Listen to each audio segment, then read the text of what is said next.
Okay, everyone, good afternoon once again. My name is Stephanie Adesonia, and I'm the director for the American Corner hosted at CC Hub. Welcome everyone to our documentary virtual screening of Hope. I want to thank everyone for taking time out of their holiday to join us today for this very important screening. So the title of our program today is Documentary and Screening of Hope, Survivors in Their Words.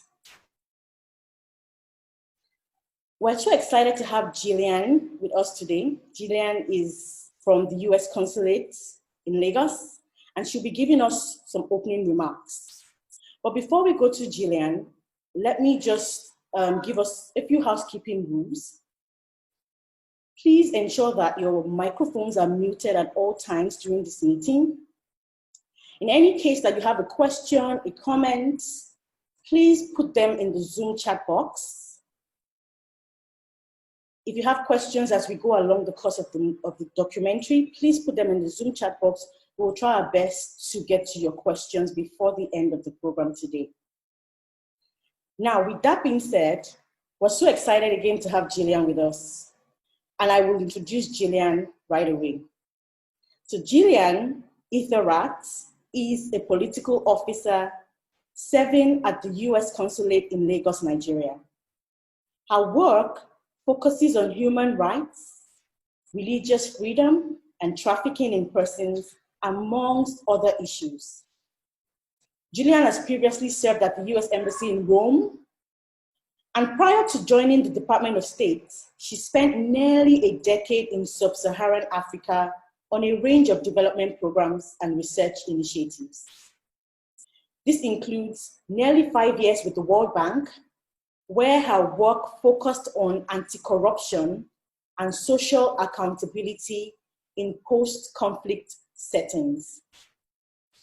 Jillian has an MA in Conflict, Security and Development from the University of Bradford, and a BA in International Studies from the University of Washington. As an undergraduate, Jillian got her professional start nearly 20 years ago while interning with the Women's Center at the University of Washington, where her work focused on trafficking in persons. So this is an issue that she has been engaged on for many years, and she's very happy to be here with us today. So without much ado, join me as I welcome Jillian Etherat as she gives us our opening remarks today. Jillian, you're welcome.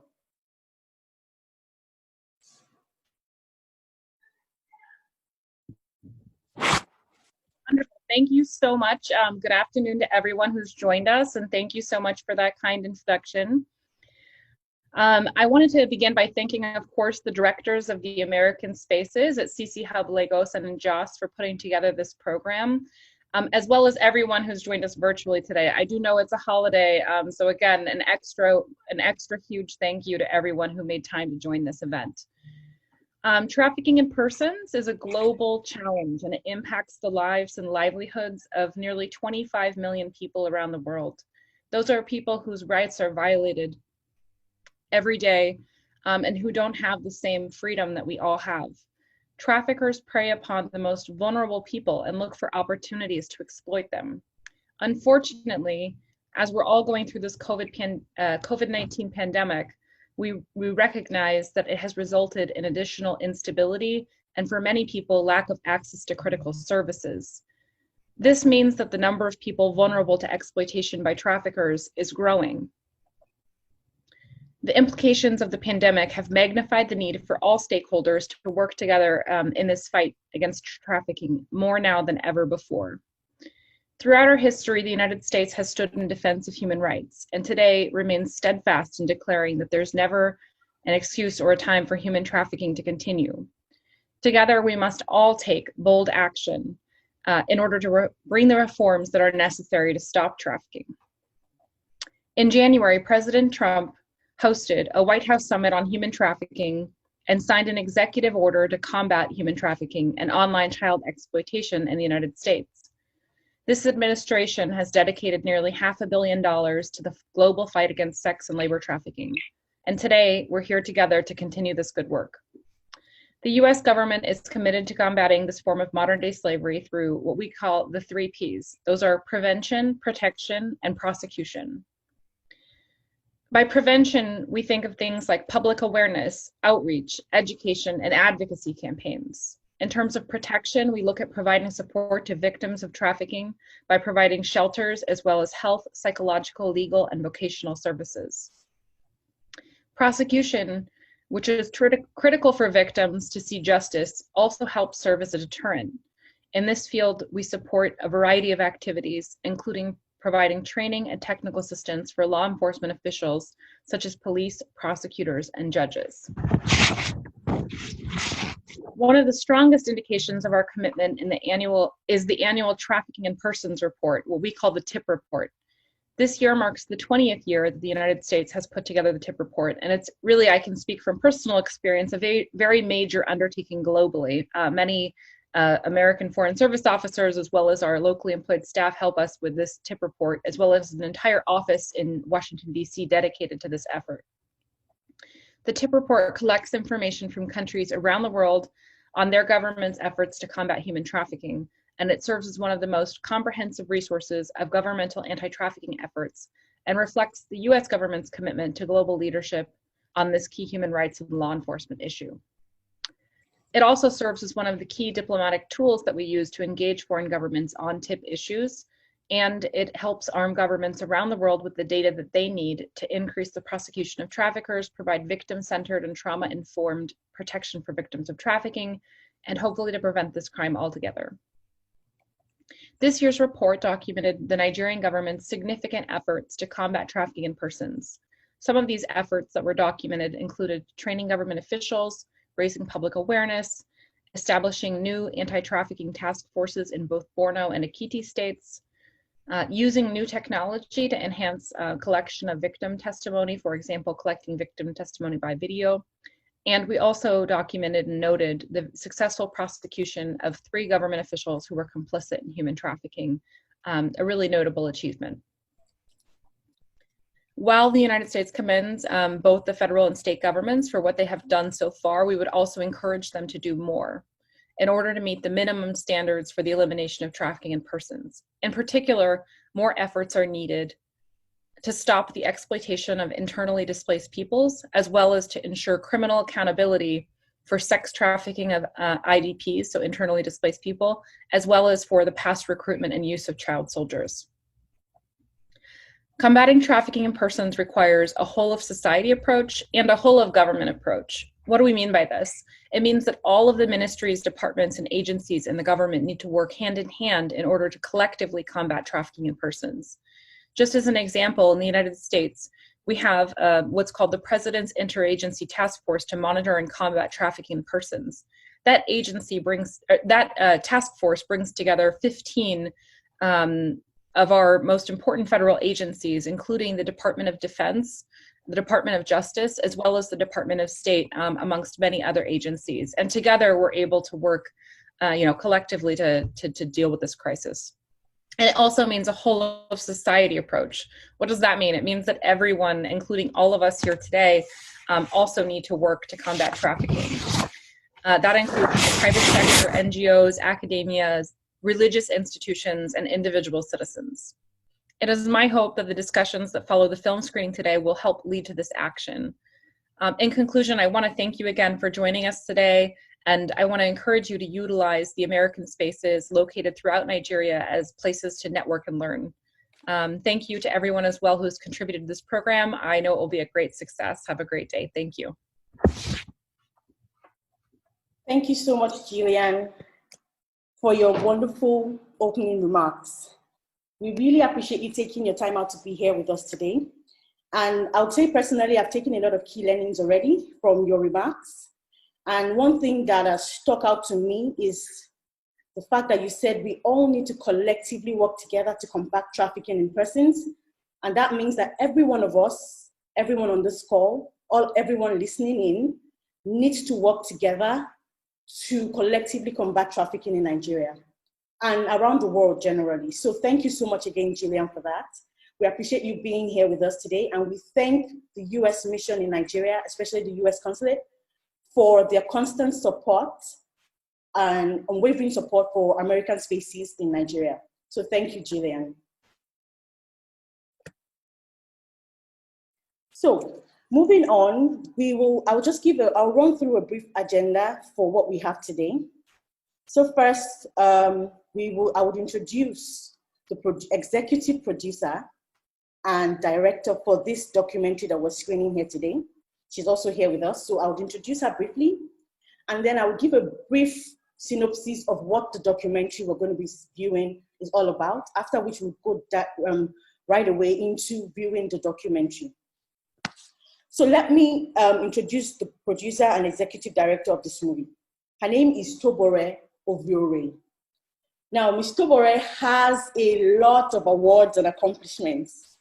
And for me to go through them, that would take half of the movie that we're supposed to screen. So I'll just highlight a few of her awards and accomplishments. She's a dogged multi-award winning investigative and digital savvy journalist with a niche for development and solutions-driven data journalism, as well as multimedia stories. She mainly investigates human rights abuses, corruption, health, and regulatory failures. Now, Ms. Tobore was awarded a United States President's Emergency Plan for AIDS Relief, PEPFAR Hero, in 2019. She has also gotten awards from UNAIDS, NACA, for her work and extraordinary dedication in the field of journalism in HIV and AIDS in Nigeria. She's an alumni of the keenly contested Chimamanda Adichie's Creative Writing Residential Workshop, and she also edited the first published Nigeria's Human Trafficking Anthology in 2016. Ms. Tobore is passionate about educating the public about human trafficking, HIV/AIDS, mental health issues. These are very familiar parts to her, and she's also a human trafficking survivor. And so she's the executive producer and director for this movie. She's here with us today to take any questions, any thing at all that you have regarding the documentary, as well as human trafficking in general. She's vast in that field and she's done a lot of research. And so we are going to start the documentary soon, and I'll just tell you briefly about the documentary. Now, this documentary, Hope, is a true life documentary. So this is a true life story, and the people you see in this documentary are actually true life people that have gone through trafficking and are sharing their experiences with us today. So we have three survivors: Hope, Mary, and Osita. Now, Hope embarks on a journey with her taxi driver for a very urgent meeting. And after spending most of the day waiting for the person she was supposed to meet, her driver suspects that there's something wrong. And so when the driver starts the car for them to leave, they are surrounded by fierce-looking men who point guns at them. Now, Mary has her mobile phone forcefully taken from her by persons that she's traveling with in a car. When they stop for check at a military checkpoint zone, she tries to cry for help. But she's afraid that she's been abducted. And guess what? She got a thunderous slap and she became unconscious, only for her to wake up in a secured building with many girls like her being held hostage. Now, finally, we have Osita, who is on a return trip, and he meets so many young men and women from the part of Nigeria where he hails from. And these people are anxiously rushing to where he's running away from. And Osita is trying so hard to persuade these people, like, don't go on this journey. Will he succeed? Let's find out what will happen to Mary, what will happen to Hope. Can they escape? This is what we're going to be viewing in this documentary. Happy viewing, everyone. Please be reminded that you can drop your questions or concerns in the chat box as we continue to preview this movie. Thank you.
was very close to me, that actually meant well for me, you know, but didn't.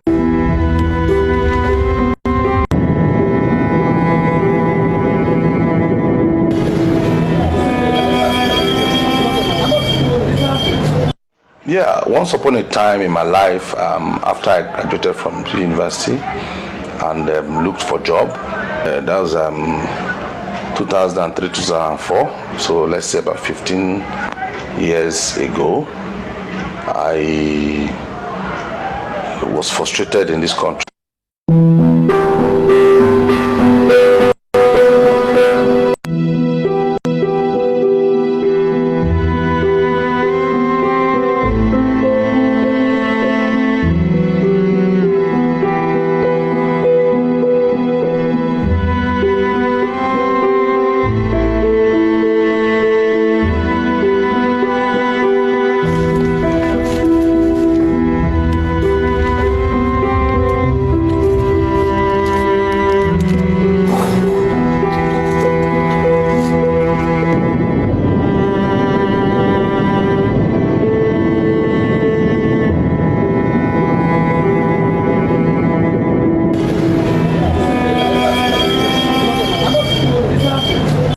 Yeah, once upon a time in my life, after I graduated from the university and looked for a job, that was 2003, 2004, so let's say about 15 years ago, I was frustrated in this country, Nigeria, and the option was to leave this country.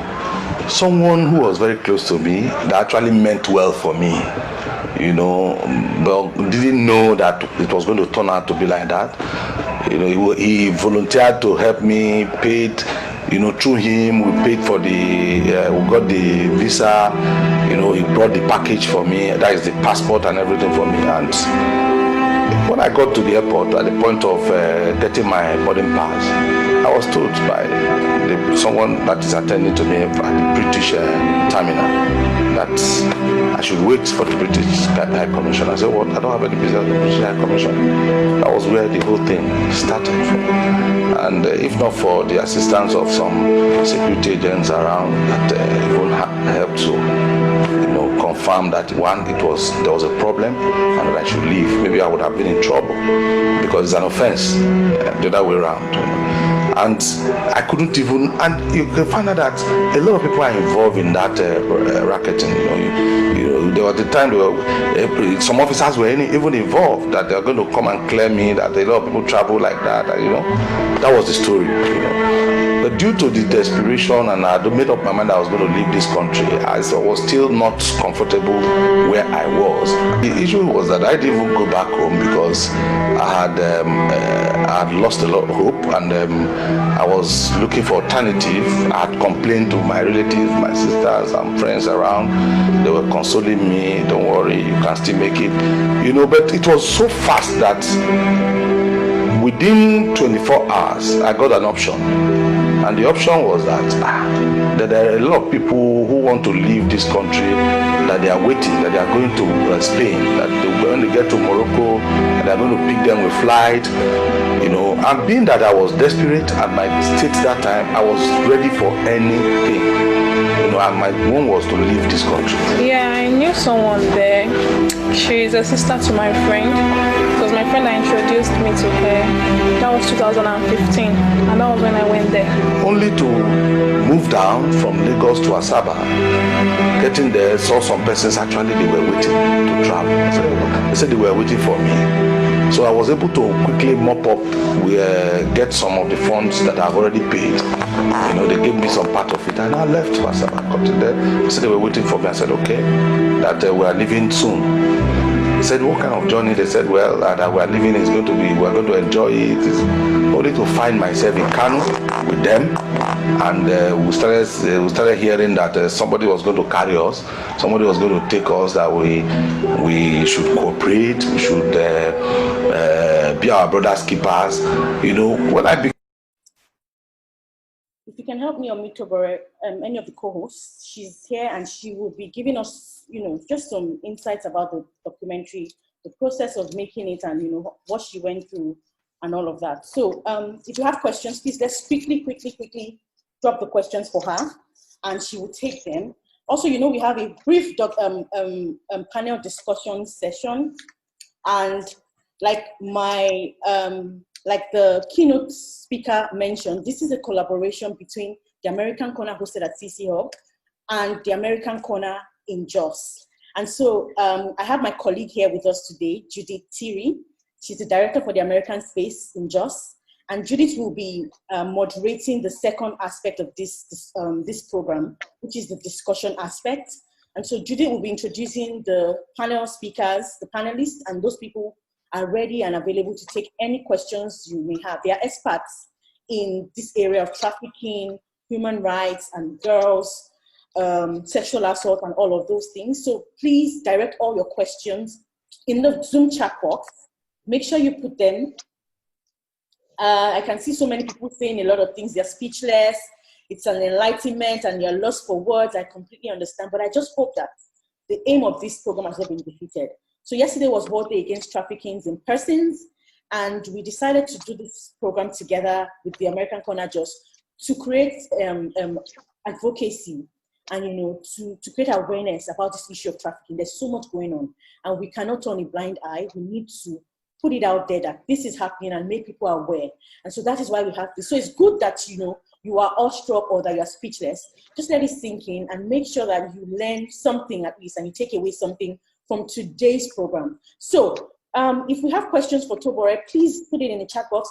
Also, Tobore mentioned to me that we have Osita Osemene, who is one of the survivors that we watched in the documentary. He's here with us today. So I want to give a shout out to Osita. Thank you so much for joining us today. We appreciate you. Thank you for sharing your story with us.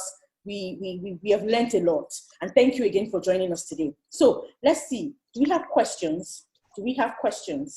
Okay, so someone is asking, how can we help? Tobore, do you want to answer that? How can we help? And real quick, Tobore, I just have a question for you, you know, as the director and producer. I just wanted to walk us briefly through the making of the documentary, you know, most especially for you to focus on the survivors.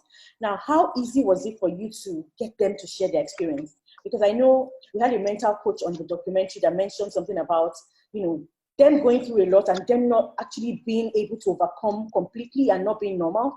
So I just wanted to share some of the challenges that you may have gone through, you know, having to get them to recount all of these experiences, you know, as you were making this documentary. So Tobore, if you want to please share, go ahead and share with us today. Thank you. Okay, thank you very much, Stephanie, and good afternoon to everybody. Let me start by stating how the film came about.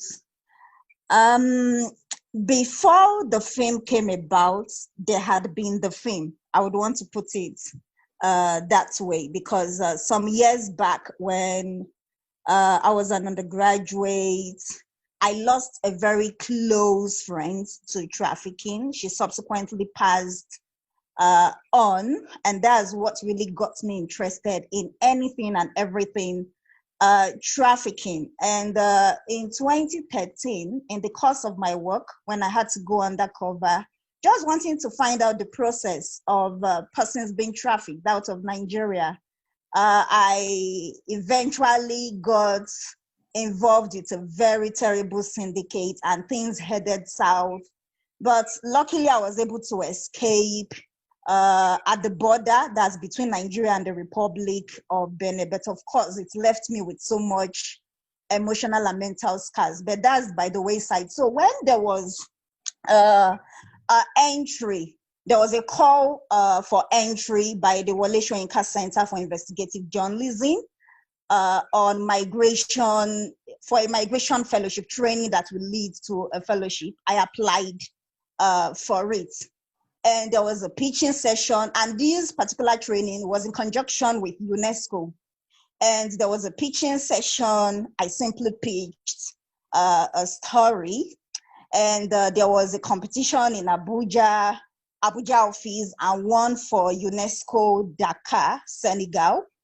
And I was picked by UNESCO Abuja office, and also picked for by UNESCO Dakar, Senegal. And that's how the process for the filming began. I had to go to Senegal at some point. That was November last year. I was there for a week.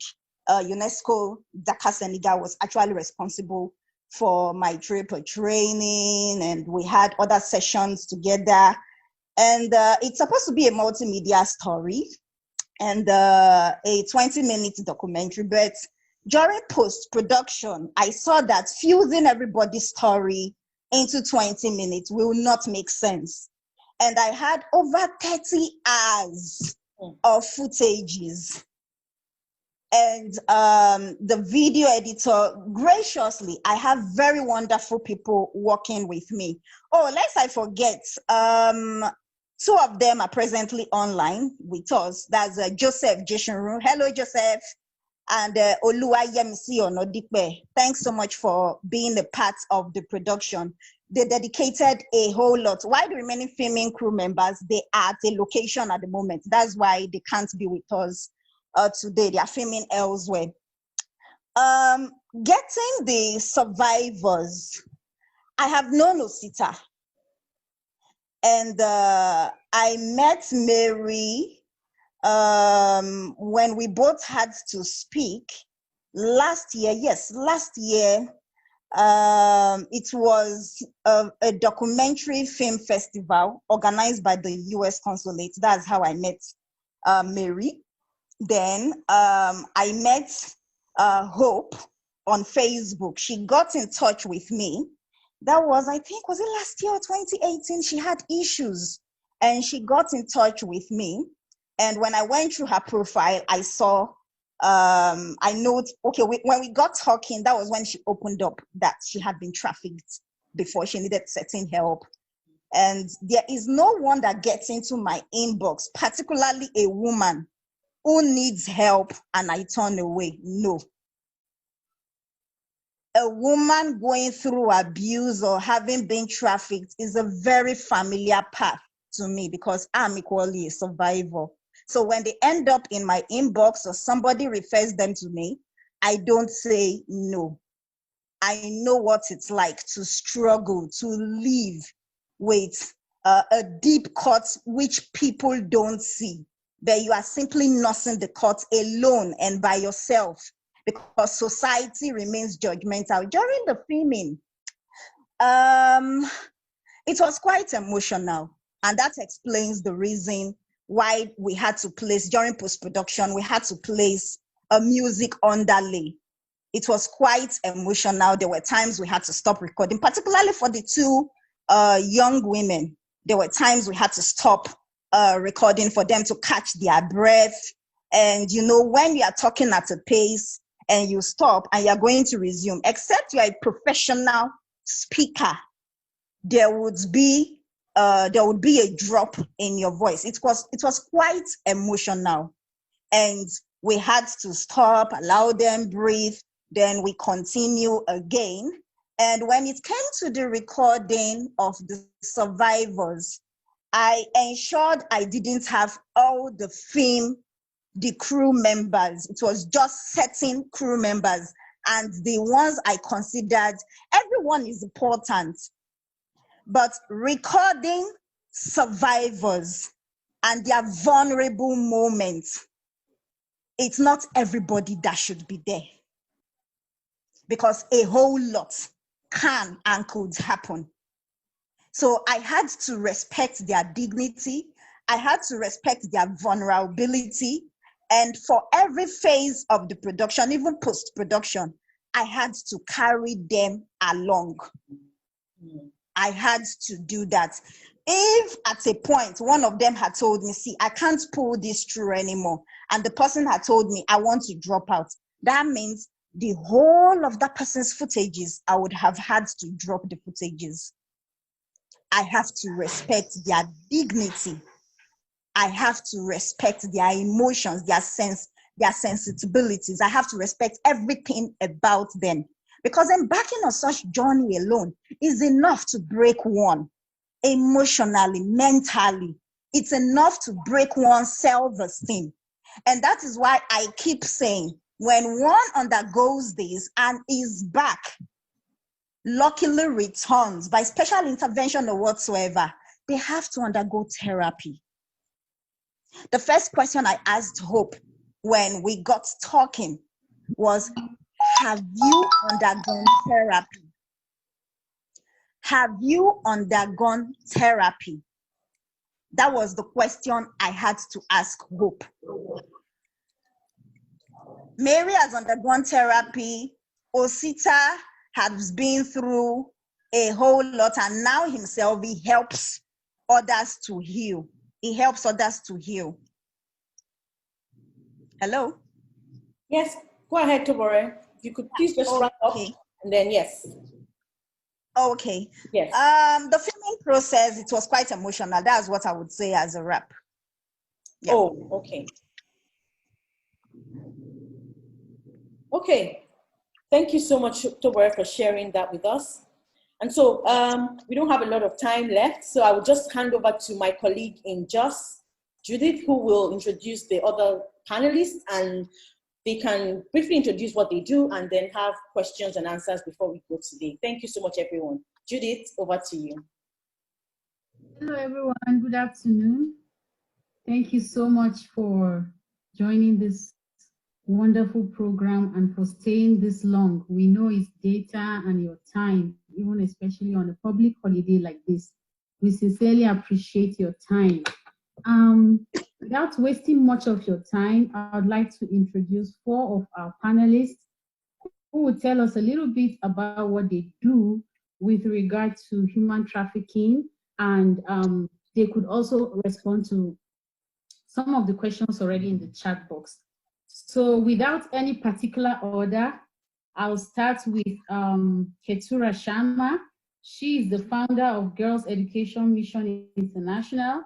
She's an award-winning top executive in public administration and international humanitarian philanthropist and women's role model. Her life is dedicated to defending and promoting the rights of girls through advocacy and social service delivery.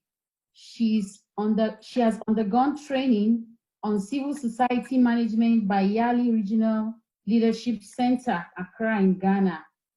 You can find out more information about her work on the web address www.girlseducationmission.org.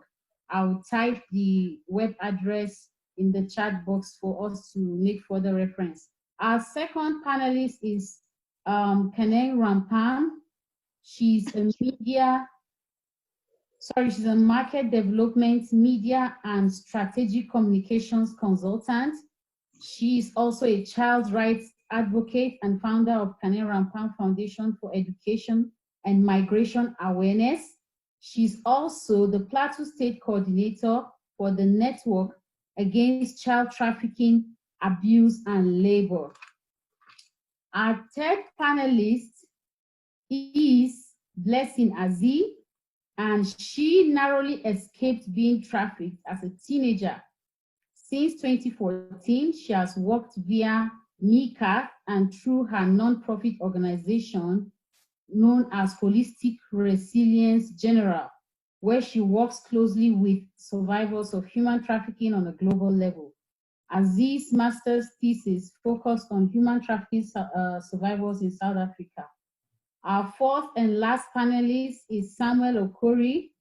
He has carried out a project on child trafficking and has also had some real life experience during the project, that is the filming of the documentary. And he would love to share with us from his experience.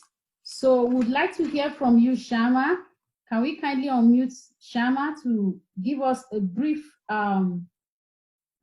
talk about what she's doing? And if you want to react to this documentary we just screened, you can also feel free to do so. But please bear in mind you have 10 minutes so that we don't keep our guests waiting for so long. Thank you so much. After which we'll have Kaneng Rampam, Blessing Aziz, and Samuel Okorie. Thank you so much. So in that order, please.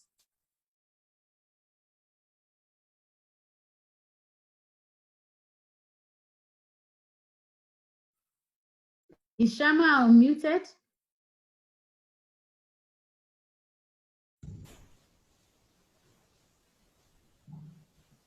Okay, I think if we can't have Shama, since I can see Kaneng, can she be unmuted so that she could respond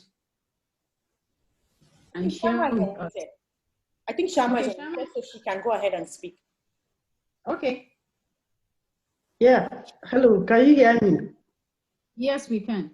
Yes, I was trying to unmute, but I discovered I can't unmute myself. Yes, sorry about that.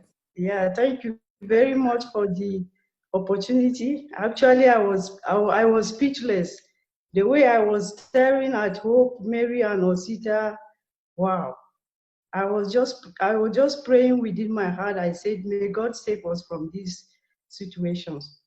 So thank you, Kate. Thank you, TV, for this opportunity for me to be here. And I was already introduced as from Girls Education Mission International.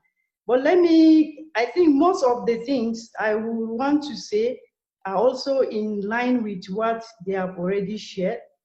But there are some points that I really want to highlight. Looking at the background of what they have shared, I think I have made a post on the chat based on the story of Osita, where he said he was desperate because he was frustrated with the situation and the condition of Nigeria. That was why he was desperate to leave Nigeria for greener pastures. And that is mostly some of the reason why the victims are vulnerable to trafficking. If we look at the three people that share their story, so also with Mary, she was in a need. Likewise, Hope. So when you are in desperate, you are vulnerable, just as he said. So for us as an organization at Girls Education Mission International, what we do is we focus on prevention. We focus on prevention. There are three things I want to just highlight on this issue of trafficking. You know, on how we can do that is for us to either prevent, to protect, or to prosecute. Number one, we can prevent the act from happening. We can also protect the victims when it happens. And the third way of solving this is to prosecute the offenders. So, but you know, with the situation in Nigeria, of which, looking at from their stories, you hear even the police, there are checkpoint soldiers, of which you will know that these people are the ones that are supposed to protect and defend. But most of them are also part of it. If a pastor will be part of it, those people we call pastors that are there to solve the issues in the country, if the security personnel who are the law enforcement agencies are also part of it, you definitely know that it's a battle, it's a great battle for us to fight. So for us at Girls Education Mission International, we, looking at the situation, we decided that we want to focus on prevention. And the prevention is we try to create awareness on the signs, because you know, just I think almost all of them that they share their story, they didn't know that it was trafficking. They were only told that they were going to have their need being made, walk outside the country, and that was all. So, but if having this, if you are aware, these are the signs, these are the elements of trafficking, that will help you to detect at an early time in order to prevent it from not even joining, from being contented to or rejecting help. So we are really focused on the prevention than the protection. So one way that we do is the prevention, and we can do that. The second one is the protection. You know, we have situations whereby the victims become the offenders. Well, I think recently I was part of a case where some were being trafficked to a place that they were doing hard labor. At the end of the day, they were asked to because the agreements they came and saw it wasn't what it was agreed on, so they were rejecting and rebelling. And at the end of the day, there was even case, so they raised up to fight the person that trafficked them, and he reported them to the police. And at the end of the day, these people that were being trafficked, they were the ones that were arrested, and the police are prosecuting them instead of the offender. So the police, instead of protecting the victims, the victims are the ones ending up to be the offenders. And also the issue of the prosecution, we need the criminal justice system need to be strengthened. The government need to be, because all these people, well, I'm happy with what I think Mary said, that the pastor was prosecuted, the allergy was prosecuted. That was really a good point. So if we can help prevent and protect, ensure that these victims are victims, they are not offenders, that would really help. So issue of trafficking really is a very big disease in Nigeria. Well, not only in Nigeria, globally. But what we really do is to prevent by giving the girls, that is why we empower our girls, so that to have a marketable skill, a livelihood that will sustain them, that will not even lead them to think of being desperate in going outside. I have followed the charts. Yeah. Sorry, can I interrupt you a bit? Please, could you wrap it in like a minute, please? Thank you. Yeah. So, in a nutshell, prevention is better than cure. That is what I'm advocating. Prevention is better than care. We should rise up in raising awareness so that we should know these are the signs that we should be able to stand against it even before it happens. Thank you. Thank you so much, Shama. Please, can you share with us your experience?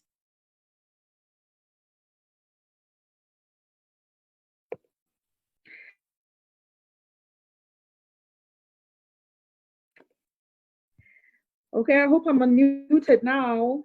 I've unmuted from my fantastic. Good afternoon, everyone from Nigeria, that is, and trust that everybody is keeping safe.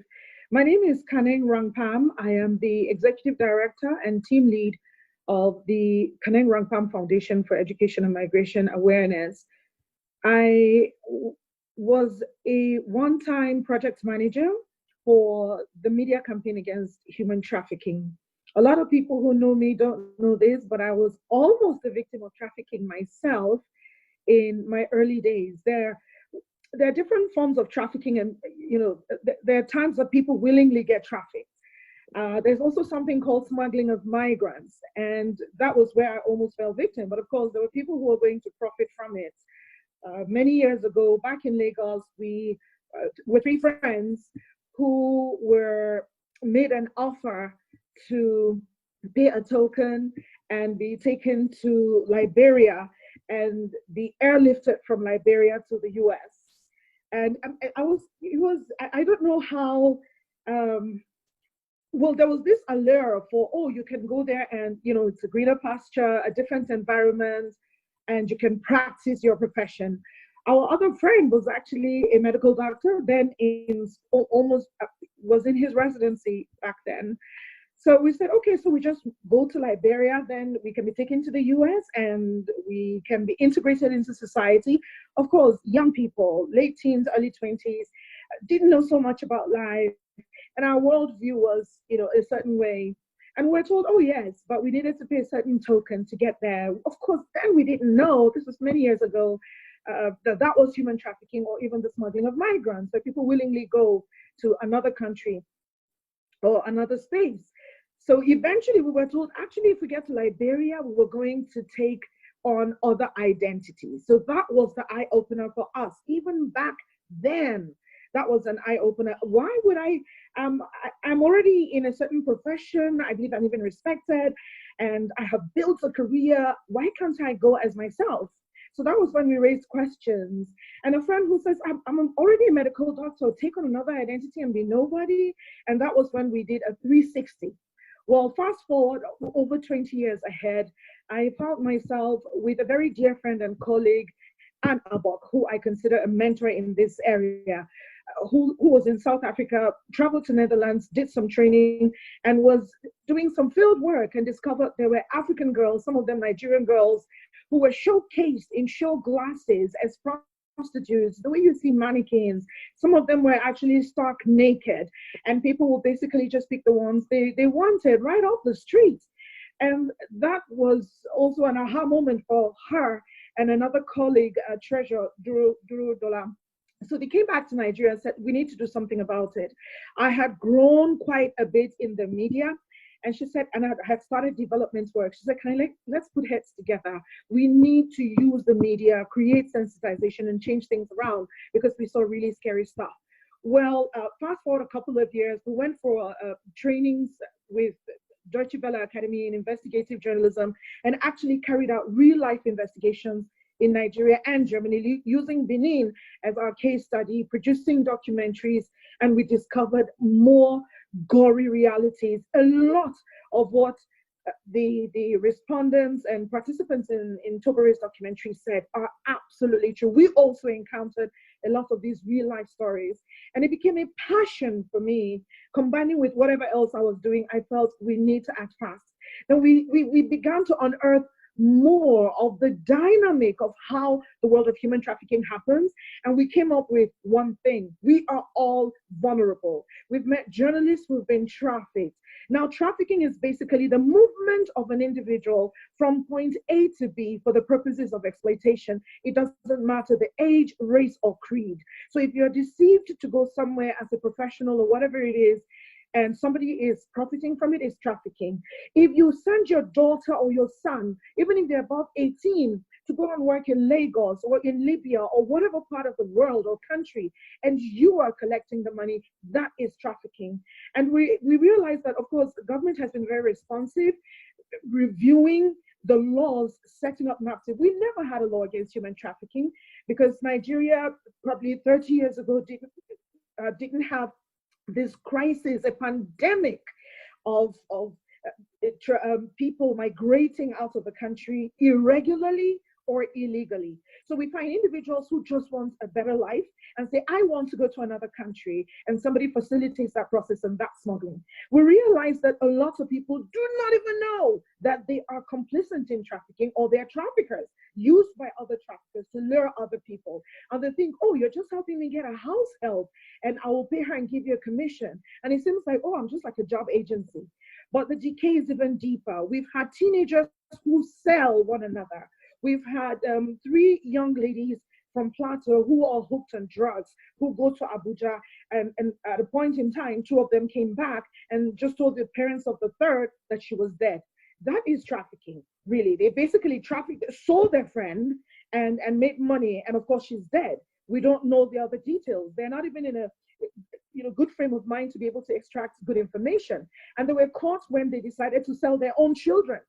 So there's so many stories, whether you're living in Jos, whether you're living in Kano, wherever you are, this is happening. We have people being moved to many parts of the Arab world for domestic servitude.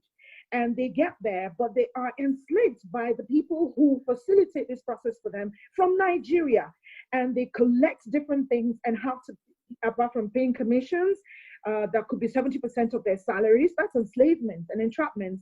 They collect gifts. When we hear maybe Saudi Arabians are changing their furniture yearly, and they collect them, they're still, first grade furniture.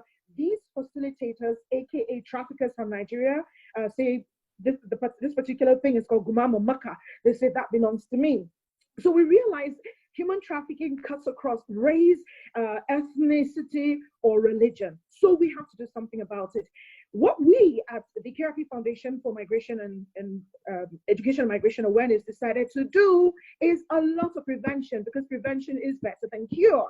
When somebody has gone through some level of trauma, there's a certain level they never fully recover from 100%. And psychologists here and trauma counselors know what I'm talking about. And for those who do not know this much, they never recover 100%. So the best thing is not to allow it happen. Now, a simple problem analysis, drawing a problem tree of why people have to leave the country, whether willingly or through trickery, then being trapped, you realize that we see the symptoms as, oh, we have societal decay, we have problems. But the root causes are actually what we at my foundation call the vulnerability factors. The root causes that lead people to be so vulnerable, men, women, married, single, even children, either trafficking themselves or trafficking their children or others, includes, I'm trying to be very fast, dysfunctional families, low disposable income. Some of them are excuses, while others are reasons, but they all form part of the root causes. They run as much as 25. And experts on the panel will agree with me, there's so many. And we have peer pressure, we have social and cultural factors where young people especially are completely misguided. So we decided, catch them young, prevent it before it happens. We go to schools, we go to community groups, engage community leaders, and get permission to actually talk with children in what we call behavioral change outreaches. And we talk to them about things like HIV and AIDS, corruption, what it means, which is the abuse of a position of trust, some things they will not forget. Then give them the telltale signs of trafficking, because they're young, below 17 most times, and they don't know so much. Their worldview is not that broad. And we tell them the lines that people use or how they can easily be deceived. Then we tell them things about their own families that they know more about that could lead to more vulnerability, especially where we have family dysfunctions. So these outreaches have been quite productive. Many young people, last year we engaged 1,200 at least in Plateau State alone. We've done campaigns in Kaduna, Abuja, and other places, and it is just the tip of the iceberg. We are just beginning to scratch the surface, that the message needs to go down. We also do a great level of protection. While engaging individuals and community leaders and communities, we unearth some vulnerability factors. Some become more aware of what could lead people to be vulnerable as traffickers or to be trafficked. Then they begin to report rape cases to us, report abuses to us, where maybe children will run away or women will make themselves more vulnerable. So communities are beginning to respond, but there is a whole lot more to be done. So that has pulled us into protection and even first level response in terms of psychological support, counseling, and connecting with other agencies that would support the process of prosecution of suspected traffickers. And there are a whole lot. Unfortunately, we don't have a lot of time to share so much about our cases, but we do a lot of protection, 90% prevention, and some level of prosecution. We also provide empowerment schemes for even young people.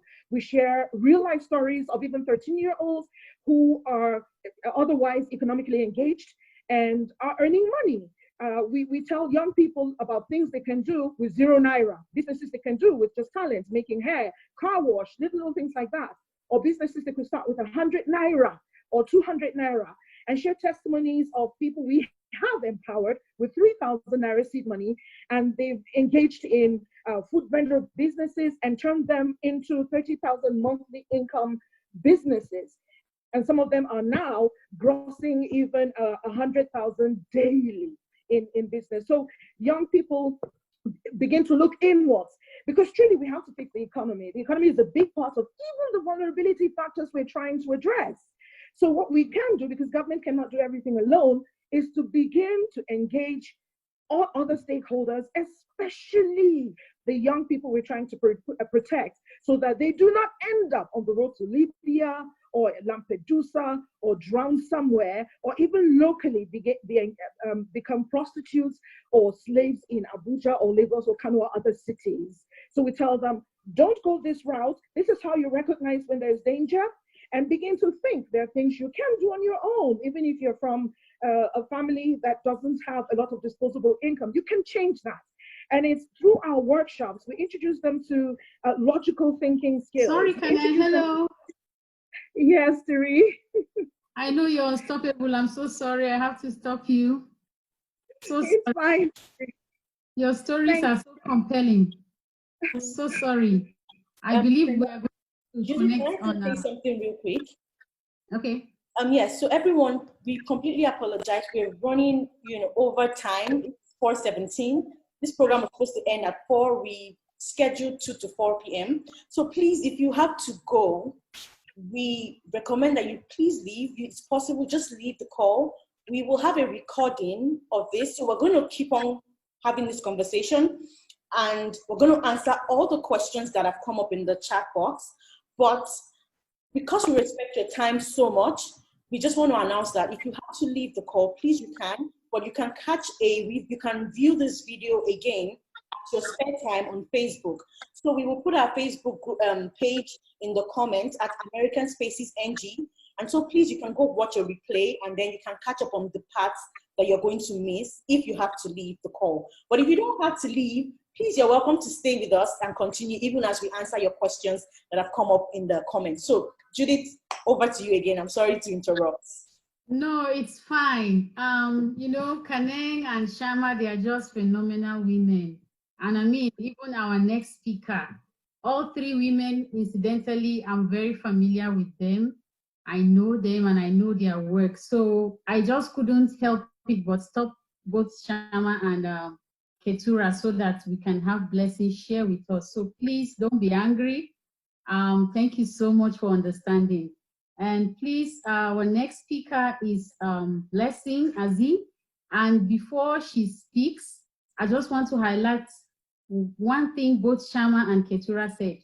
It's all about prevention. It's all about protection. And this situation is a pandemic. It's a big thing. I mean, so let me not just talk too much. Let me allow Blessing to share with us. Welcome, Ma. Please go ahead.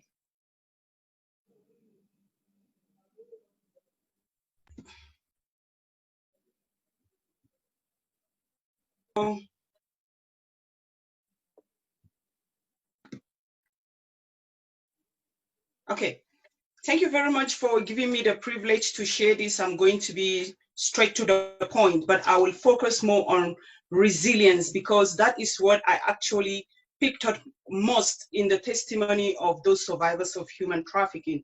And that is also one of the things that I deducted during my interview when I was interviewing about 6 different survivors of human trafficking that I actually met here in South Africa during my master's dissertation. It was very sensitive, and I realized without resilience, they wouldn't have been where they were when I was interviewing them. So firstly, simple question actually for direction led me into the hand of a pimp lady and led me into the brothel at a very early age when I was in high school, asking for a direction for my uncle's house. She just told me, come here and rest a bit. Where she took me actually was a brothel, but I saw men coming in and out, and she's trying to delay me for the evening, but then I was uncomfortable, and I saw men, and then this lady is a stranger. So I told her, I think I would just go and find my way. She said, no, wait, I'm busy. And I see her like negotiating with them. I was a little bit uncomfortable with the whole thing. And I know what prostitution is at that moment and at that age, but I did not know what is human trafficking. I was afraid. I'm like, could this be a prostitute place? Because why are people coming in and out and men in the rooms, you know? And she was just preserving me probably for a night because she knows I can scream and bring a lot of attentions. So out of boldness and stubbornness, I just told her I will go out because it was getting late. And she told me, well, if you go out, it's getting late, it's dangerous, just stay, just trust me. And I was just working, and she kept trying to brainwash me because normally they try to put fear in you. And she knows that I was a child. I was not even up to 18 years. So then I just walked out. As soon as I walked out, actually, a man saved my life. And I saw a man outside, and I said, please, I am looking for a certain place. And he's like, what tribe are you? Then I say, I'm Jara by tribe. Then he's like, oh, I know it's a person that is a Jara person, and this, I will take you to his house. Maybe you know your uncle. And he's like, what are you doing in that prostitute's house? then it dawned on me that, whoa, that would have been the end of my story. So trafficking can happen as simple as innocent question that a person can ask. Stigmatizing prostitutes, stigmatizing human trafficking victims after they have done all the journey to come back to normal is actually very, very traumatizing for them as well. I could have been a pimp by now. If I was successfully trafficked that time, I wouldn't have been here. Can you see how potential can actually be destroyed because of a simple, innocent question that I ask? So I never knew that that was human trafficking.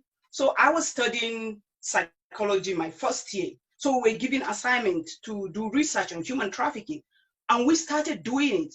To be honest, after that research, they have to take me for counseling because then I had a secondary trauma because I was so scared, and I was just what if, which is part of trauma. The psychologists here, they know the what if was almost killing me. What if that lady did this? What if? And I was an adult, I was a mother, but I was having a secondary trauma seriously after that research. And I thought to myself, no, this thing cannot stop here. We need to advocate. We need to tell people simple things can actually lead you to that. So then I joined MICAT, which is run by my cousin, Ann Abok. So we chatted about it and everything. She never knew that happened to me because, you know, you just move on with life. In fact, I never told my family. It was later on I told them this was what happened to me, you know, years back after I've become even a mother. So then I started working with MICAT, and then I took upon myself that I will do my master's dissertation on human trafficking. And basically, because I was almost trafficked for commercial sakes, and that was where my area of interest was, because I felt that was personal to me because I had a little bit of almost a smell of it, but I didn't really get into it. So then I was privileged to interview 6 participants. They were survivors of human trafficking. Their stories were real. You know, like the way I am listening to these people, there's nothing new to me.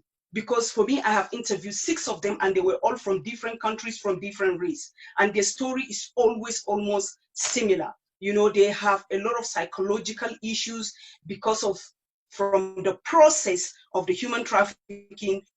And after the process, you know, you have to deal with the trauma first, and then the post-traumatic stress disorder. They have distorted thoughts. They have disassociation. They have a lot of mental issues due to drugs and also due to trauma. So these things are really severe because after they are rescued, also they are a residue of trauma, whereby you might feel like you've healed, but there are little different things that actually reminds you constantly of what has happened to you. One of the girls that I know, she had HIV. So like these are basically the residue that she is left with. There's a remnant in her. She can't get rid of that. But I tell you, she's a powerful speaker, and she is very, very confident in speaking. What is it that makes her being able to be confident? I realize it's resilience.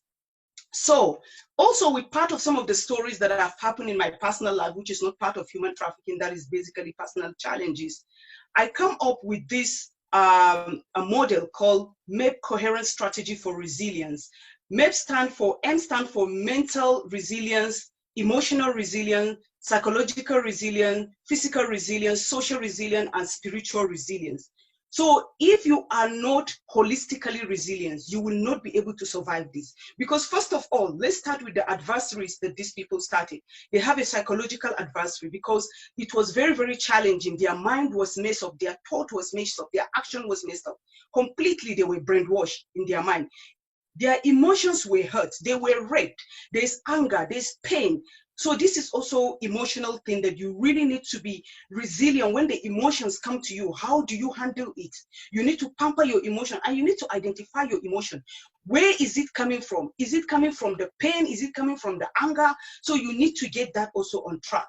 And then when you come to psychological resilience, when those thoughts come to you, what action do you take? Some of them actually try to escape. After being rescued, they still go back to drugs, they still take alcohol, and we sit down and judge them. They're trying to escape. Some of them even commit suicide, to be honest with you, at the end of the whole day, because now they're trying to reintegrate back into the society, and the society is like, oh, that former prostitute, you actually lose your identity. They now say she was a prostitute. Do you know how she got there? You don't know. So psychologically, they have to, the thoughts that come in their mind and the action they take, they need to constantly be resilient psychologically. And when it comes to physically, also, there has to be a way that you need to let out, you need to let out some of these emotions by doing, either you are engaged into something that would physically give you support, because remember, their source of money and everything was the prostitution that they know, or the trafficking that they know. Some of them have been in it for 20 years. This is like, in fact, more than masters. It's like you actually being a professor, but in the wrong place. So that is the skill they have. So when physically, you need to physically find something that is different from what you're familiar with. And also, if you need to let out all this negative energy that is in you, you need to do exercises and all these things. And social resilience, you need to carefully choose your social circle. Who are your social circle? Do you socialize with people that will just keep judging you? And some of them, like NAPTIC, they are good social circle. Like most of these girls were helped by NAPTIC, some of them were helped by MICAT. Those are circle, people that you circle yourself with, organization that you circle yourself with. And then spiritual resilience. You have to know that there is that supreme power that lives inside of you. By the time that your mental, emotional, psychological, physical, and social resilient method have failed you, you're just going to have to go back into the spiritual. Because that is when you don't understand how it's operating. Only God knows how it's operating. And that is when your restoration comes. I put it last because I know that mostly people have to go through all those long zigzags before they realize that, oops, I need to connect with the most supreme God. And also in spiritual resilience, you have some of the churches, some of the mosques, and some people that believe in traditional healers or whoever. You can tap into that. I'm a Christian, so I respect everyone as much as I'm a Christian. So you just do something that is spiritual. But the basic one is for you to directly connect to God. Sit down quietly and tap into that inner conscience of yours. Don't even listen to people's conscience. Now it's between your conscience and then in connection with God in whatever you're doing. So in most cases, when I speak in South Africa, I speak about MEP's coherent strategy for resilience, especially in the aspect of human trafficking. And another thing I want you to know, human trafficking gives birth to so many things. It gives birth to femicide. Many of these girls are also being killed as we hear the stories. And mind you, human trafficking is not only for girls. During the interview, I interviewed boys. Some of them were also trafficked. One of them came to get a job, but he was then trafficked and forced to start recruiting girls. And some of the boys are also trafficked for sex, commercial sex. Some of them are trafficked for pornography. Do you think all those men you see in pornography, you think they also enjoy it? No, they get paid to do that. So let's not just put our mind that it's only for girls. Boys do get trafficked. And also remember, we have different sexual preferences. Some are gays, so they go for girls. They go for boys. So when as much as we're trying to save the girl child, we must be careful that while we are busy here, the boy kids are taken, and by the time we turn around, the whole entire this side is messed up. So while I was doing my research, I tried to create balance between the boys being trafficked, the girls being trafficked, as much as the highest number of trafficking is females. Why? Because it was discovered early. So, and also human trafficking consists of pedophilia. Some of these people, at the end of it, they're not satisfied also with adults. They want to explore kids now. For also child pornography. Why do people watch pornography? You know, when you watch pornography, basically what you do, you are putting money into that industry and you're like, oh, I'm advocating for it without you actually knowing. And also if you patronize prostitution, you actually, oh, I have paid her. I have even paid her extra money. That was what one of the directors told me. I said, do you know at the age of 16, I would have been a prostitute, and maybe you meet me at the age of 30. Would you have known that I was a child prostitute? He said, no. So I said, so don't keep judging and think that because she's an adult, he's okay. No, you have no idea when she started that prostitution. And also I say, you sit down here, you want your wife to be faithful. If your wife should cheat with one man, you're going to crucify her, yes? And I said, do you know if you go to sleep with a prostitute in the night, you could be the 16th man that is having sex with her? So what does that mean? You know, you don't know. So you are actually basically putting money and pumping money into those people by watching pornography, by patronizing prostitution, oh, sorry, what am I trying to, okay. Also drugs is one of the things that also you actually encourage. You might say, oh, I'm against drug things that is happening. I want to stop it. I want to campaign against it. But most of these pimps, they use drugs in order to keep these girls. And also these girls also by themselves, they also use the drugs in order to just walk away in their mind out of this thing so that they are able to just finish this activity and go. Let me quote the other speaker that said that we need to fix our economy. It's true.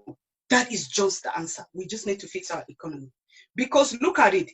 Africa is the one that suffers more in human trafficking than any other developed Western world. Sorry. Yeah, I've actually almost round up. I said most all my points. Yeah. So basically that it is, we need to fix our economy. That's the last word I want to say. Thank you so much. So sorry to cut you. So sorry. No, it's fine. I got all my points out. So can we have Samuel? Is Samuel still around? Is he in the chat? In the meeting?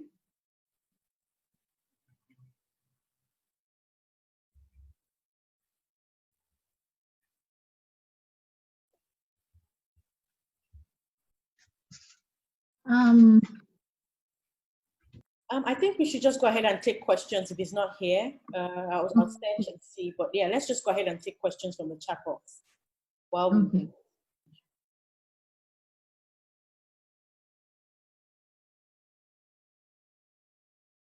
Okay, I thought you were going to take it, Judith, but if you're not, okay, I will just go ahead and take some of the questions that I can see. Okay, so question from Jerry D, and he asked, beyond making these experiences public, what levels of collaboration exist with necessary stakeholders to check the fundamental causes, such as economy, culture, beliefs, and all, of human trafficking and illegal migration? So I'll direct this question to Tobore. I hope she's still here. I'll direct this to Tobore and she can help address it. So Tobore, question from Jerry D. Beyond making these experiences public, what levels of collaboration exist with necessary stakeholders to check the fundamental causes of human trafficking and irregular migration? Tobore, the floor is yours.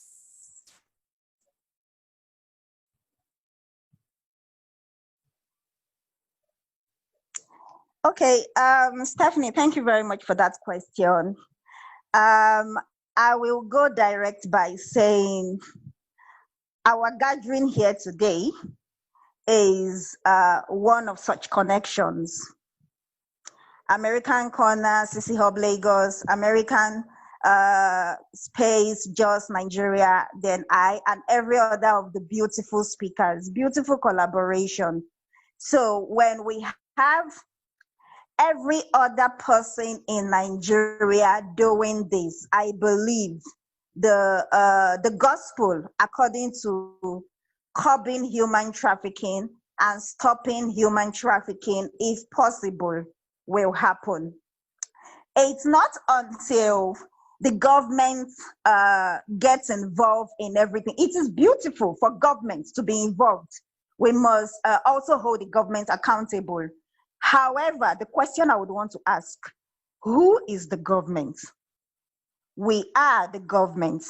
So it takes Tobore and Stephanie coming together, lending a voice to human trafficking, kicking against human trafficking.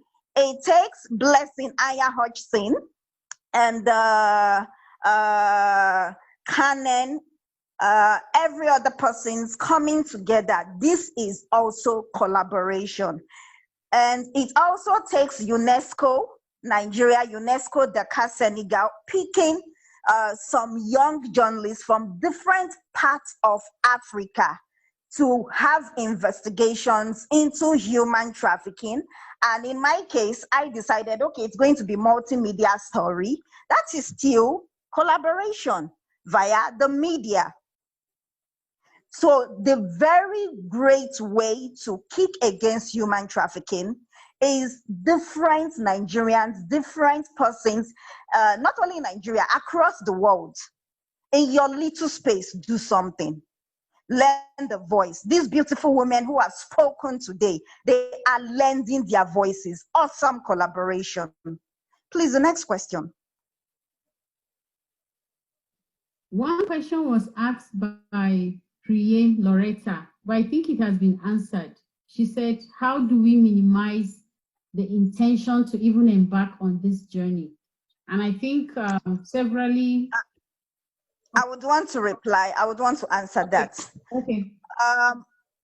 One of the ways we can prevent trafficking, which hasn't been addressed, is our value system. The value system right now in Nigeria is nothing to write home about. I remember when I was much younger some years ago, I recall when I returned home from school, my mom would go through my bag. And I recall one of those days, she saw a pencil that she knew wasn't mine. And when she asked me, whose pencil is this? I couldn't account for it. That's the truth. You know, my mom followed me to school the next day. She followed me to school the next day. Then when I was in secondary school, there was a time she saw a wristwatch on my hand. I will never forget that, that experience. She knew she's not the one who bought me that wristwatch. It wasn't my dad, may he so rest in peace, who bought me that wristwatch. She accompanied me to school to find out how I got that wristwatch. The question now is, how many parents are doing this now? My little nephew, when he was about 2 years old, I asked him, Daniel, what do you want to be in future? He said, I want to be a millionaire. Some months later, I asked him, what do you want to be in future? He was, I want to be a billionaire. Then when he was 3, I still asked that same question. I was running an experiment on the little boy, and he told me, Daniel wants to be a multi-billion-dollar man. I'm not against it, but the question is how? We have many young persons who are not resilient. They are not patient. They want to hammer. I have interviewed so many young persons. What do you want to be? They just tell me, I want to hammer. That means they want to make overnight money. And in Nigeria, when you don't have money, you don't own a car of your own, you don't own a house of your own at a particular stage in your life, even your mates will look down on you. They don't care how you make that money. Just come with money. We are using human beings as objects, and we are valuing objects. Until we are able to redefine our value system in Nigeria, human trafficking will continue. We need to revisit our value system. Please, the next question. Thank you. I think Samuel, sorry, Stephanie. I think okay. Samuel is. So, Sam, I've unmuted you. Can you please go ahead and share with us?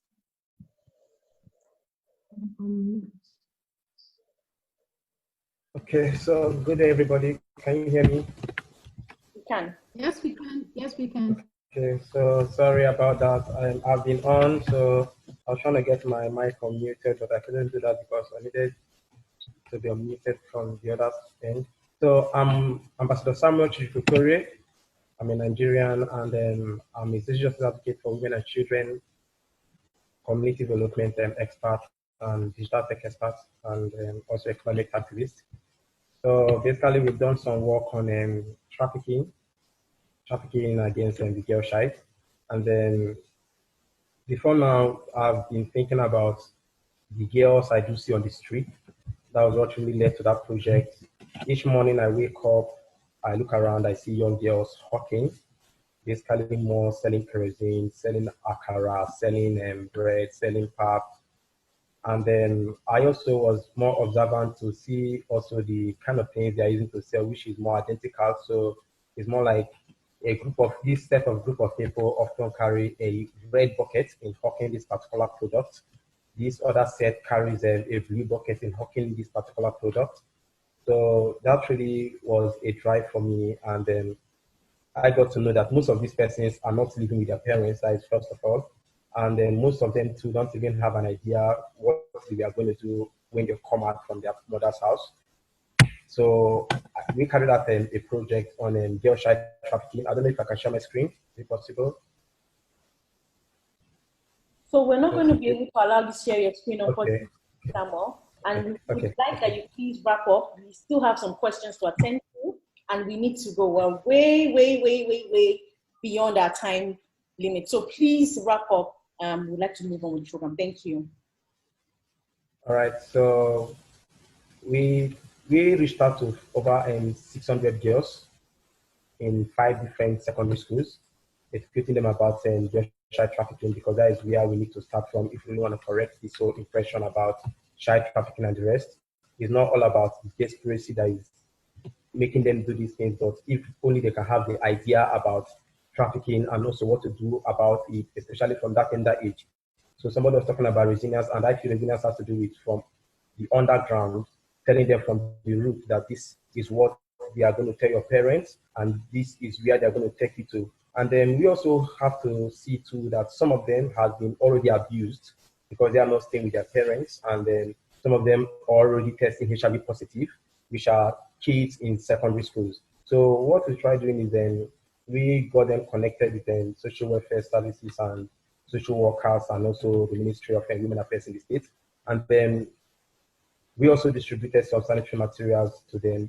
But the top notch of the program was how these kids are often misled by their parents, because the parents who are giving out these kids are not even aware of what their kids are going to do out there in the city. Now, trafficking is not just all about inter-country, it's not all about interstate. It could be intra, that is within, probably someone giving out the child from this local government to another local government, and basically you gave it to your auntie gave it to someone else, from there the child keep moving and all that. So that is the basic thing. And the top notch I would like to tell everybody here is we should educate our girl child about these things.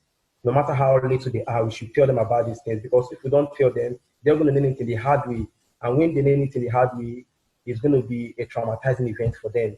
So that is basically what I have to say. We should tell them from the grassroots, tell them the damages of trafficking and also the signs. Now, promises, high expectations, high hopes, you want to get things by all means. These are most of the signs that people are being trafficked.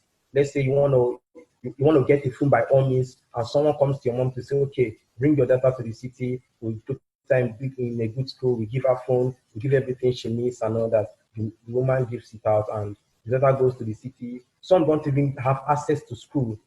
For like a whole year, they don't have access to school. They go on hawking. So you have people who call street children who are often on the street hawking, selling things, and they don't go to the class. Or in fact, some even sleep on the street as well, as I'm talking to you currently. So it's really bad that way. So we should everybody has to be on deck. Everybody has to play a role in this stuff. People around you, people in your community, people even you don't even know that are hawking. At times, when you see these people that are hawking, just take a few minutes to observe them, to know their whereabouts, where they sleep, and how they do things. And you get to know that even these people, they don't even know why they are even where they are. So it's not just all about the sexual parts, but it can also be all about domestic too. Thank you very much. Thank you, Samuel. We have 2 questions lined up. I hope Tobore is still with us. There's one question from Jerry D. Says, how long did it take you to film and produce this movie? How long did it take you to film and produce this movie? The next question is from Deborah Ashan. What are the instances that people would get to know that they are about to be trafficked?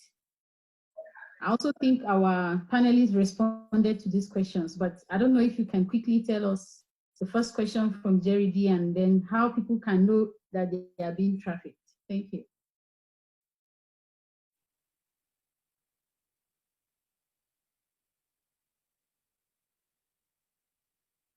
Okay, is Tobore still with us, Stephanie?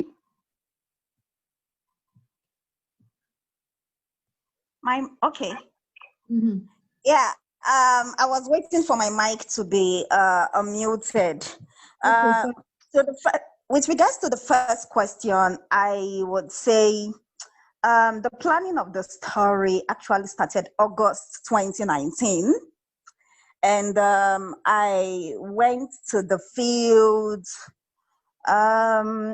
excuse me, I went to the field That's for filming. I went to the field the first week of March, and we still continued filming until the Nigerian government shut down the country over coronavirus. I recall we were filming at the University of Lagos, precisely Moremi Hall. I was interviewing a different survivor, not featured in this particular film. When I heard the porters in Moremi Hall announcing all students have to vacate the Hall of Residence latest by the next day because of coronavirus, they all have to go home. So we're still filming until the country was shut down. Then for post-production, immediately the country was shut down. I'm in one part of the city, the video editors, colorists, the guys for music, every other person, we are all scattered in at different locations. So we found ourselves working, sending heavy footages via the internet. It wasn't funny. The COVID-19 lockdown, I would say, dealt with me. And when I say dealt with me, personally and production-wise, I found myself, at a time, the billings for the production was done before anything coronavirus surfaced. So I found myself now having to be responsible for heavy data for every other filming crew member that I had to send across footages and sending back visuals back and forth. When this person works on color grading, they have to send back to me. And you know how sluggish the internet was during production. So it's sort of the late post-production. And NEPA, okay, the electricity distribution companies also happened during COVID-19. So we're working against a whole lot, but we just had to be persistent. We're looking at the end.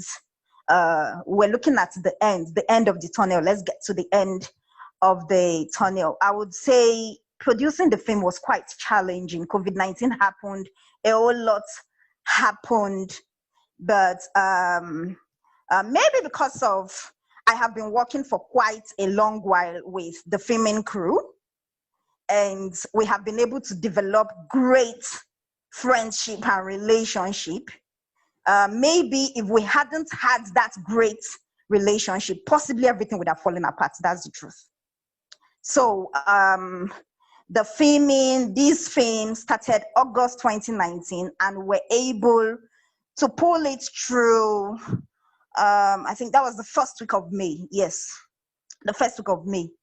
But even after this particular premiering, I may still have to go back. I may still have to go back to the studio to do some retweaking here and there. So when it comes to production, does it really come to an end? I don't think so. Yeah, I don't think so. So the second question again, please. If you could repeat the second question again. The second question is, what's your advice to people so that they could get to know that they are about to be trafficked? Okay, I will give two examples. I prefer giving live examples. In 2015, when I was, okay, it was 2016, sorry, 2016.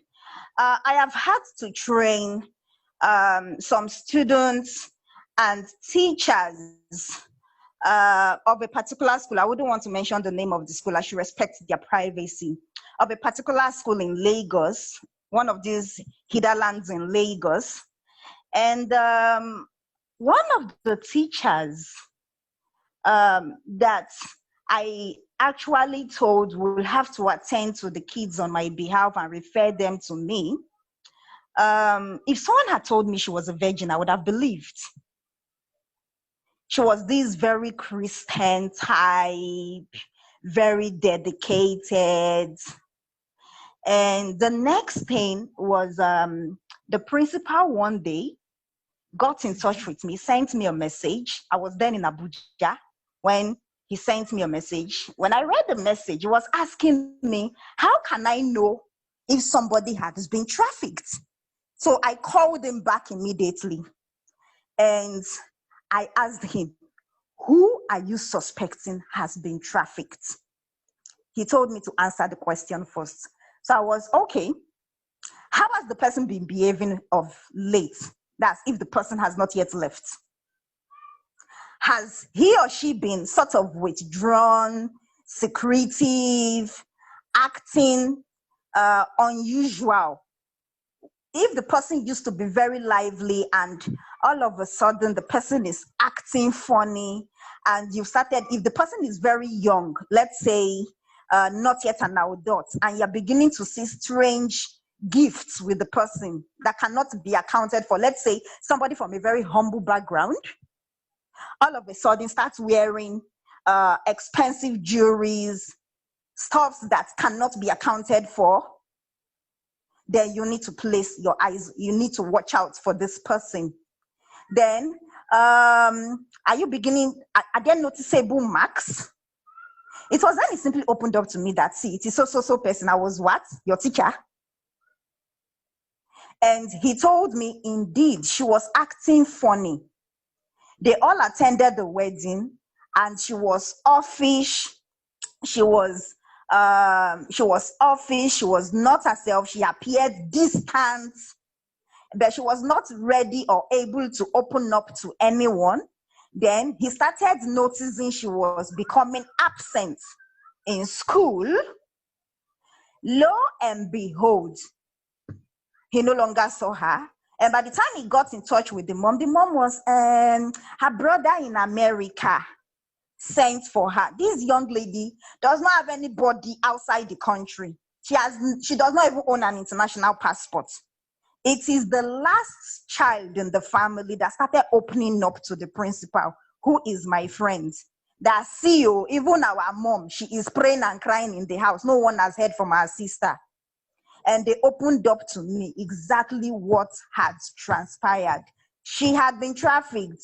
Her mom, she's this type that wants to, wear bling bling, and her friends who equally own salons were looking bling bling. Mind you, her children are undergraduates, but this one who is a teacher was already a graduate. And the house they were living in, they owned it. So they are not poor. They are not hungry. The woman just wanted to belong. And her friend who told her that, see, my daughter who is in Europe can help your daughter live. That is how her daughter got trafficked. Till date, we are still looking for this young woman. Then the second case I would want to give was in 2017. I was at this government secondary school, Lugbe, that's in Abuja. On your way to the airport, I had to address SS2 and SS3 students to teach them, to tell them about trafficking and to share my own survivor case. And after talking with the children, and I told them they can reach out to me, gave them my phone number, everything and they started writing theirs as well so that I could have it. One of them called me aside and told me, Auntie, what about if one wants to go to Qatar for electrician work? I told him, mind you, Qatar, Dubai, this was as far back as 2017. Yeah, I told him, you're going to be trafficked if you are the one. So kindly open up to me. You are going to be trafficked. So all these jobs that seem too beautiful to be believed, believe it. They are actually too beautiful to be believed. If they sound too awesome to be true, then they are actually too awesome to be true.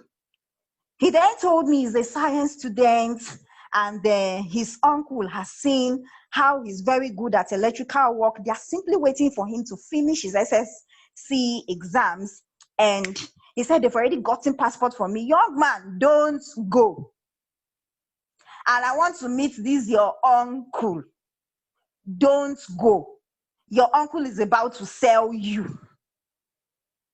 I had to get involved and got in touch with the parents to let them know this one is supposed to be your relation, but he's going to sell your son. This is what happens in Qatar. This is what happens in Dubai. This is what happens in certain places. A boy of 16 to become an electrician in Qatar, I beg, it is wash. So if that job promises is too true to be real, then it is actually too true to be real. You don't have a master's degree or even a first degree. You have barely a secondary school leaving certificate. You've not even collected results. And you are being told you will be shipped out of the country. You will start earning $5,000 per month. Ha! Where? Don't believe it. It is pure lies, as in from the pit of hell. Even those who have master's degree, how many are earning that $5,000 per month? Then you have to be taken to China, and they are telling you they will pay you $5,000 per month. How much? What's the currency in China? People need to be suspicious of others, especially when they are giving them such gifts in quotes. Not all gifts are gifts. I would want to cap it at that. Okay. Awesome. Thank you so much. Miss Blessing, please, can you also add some light to that second question? Please, 2 minutes, please. Oh, let's unmute her. Okay. Blessing, go ahead. Okay, I'm trying to, okay. I also just want to make 2 points. On a personal level, I always want to come through the research I've done and scientifically things. First, if you're about to be trafficked as a person, you need to listen to the voice of your conscience. Because remember, those people, their voices are the ones that speak into your conscience, and you happen to actually listen to the voice of their own conscience instead of yours. Just reminds me of Philip Zimbardo's experiment on how people listen to the voices of leadership. Some of them actually, when they were inflicting pain on those other participants, they felt deep inside their conscience that, oh, this is human, I'm not supposed to do that. But because other leaders were telling them, just put the pain, just put the pain. That is how they keep inflicting pain on their participants until at the end of it, they actually stop the experiment. So what I'm saying, every human being has a conscience. There's something that you feel like, no, this is too good to be true. Like when I was sitting there at the age of 16, I felt something is not right. And she was putting the voice of her own conscience into mine to block mine. But I refused. I stick to listen to mine, and that was how I escaped. Secondly, here in South Africa, we do have national line whereby when you have someone asking you that you want to go to a particular country or there's a job for them out there. So what we do, we actually give the number, we give the contact and everything of those people to this particular national online people that are fighting against human trafficking. Sometimes police get involved. I've been called and said that, okay, we see young people in a certain house and we don't understand what is happening. They don't know I'm even under the background. I will just call that line. The line will call the police. So we are also like a chain organized. You have to be organized to be able to help people so that they don't get trafficked. I don't know if Nigeria has that number because it's very helpful. It's help us a lot here in South Africa. When someone say, I have a job in America, we will just quickly go there. There was a lady that's supposed to go somewhere too. We went and did the research, and at the end of it, it was fake. Some come out is true. So I don't know if Nigeria has that because South Africa is really, really working hard on fighting this human trafficking. But those people are well organized. And we have to be well organized too. Thank you so much, Blessing. For the other people who asked questions, Persons like Oluwaseyi and Hope, please, we can't take your questions. If you follow the, conversation that has been ongoing, you realize that our panelists and our film producer, they've said things that have touched on your questions. So please bear with us. We want to thank you so much, panelists, Tobore. Thank you so much for honoring our invitation and for spending time and money to attend this meeting. We really do appreciate it. And we hope that when we invite you to join us, you will come without complaining. Thank you so much. Stephanie, please, can you? Yes, thank you so much, Judith. And thank you also to all our amazing panelists for such insightful words and advice that you've given each and every one of us today. So in closing, a lot of things have been said today, and trust me, there's still much more that we have that have not been said today.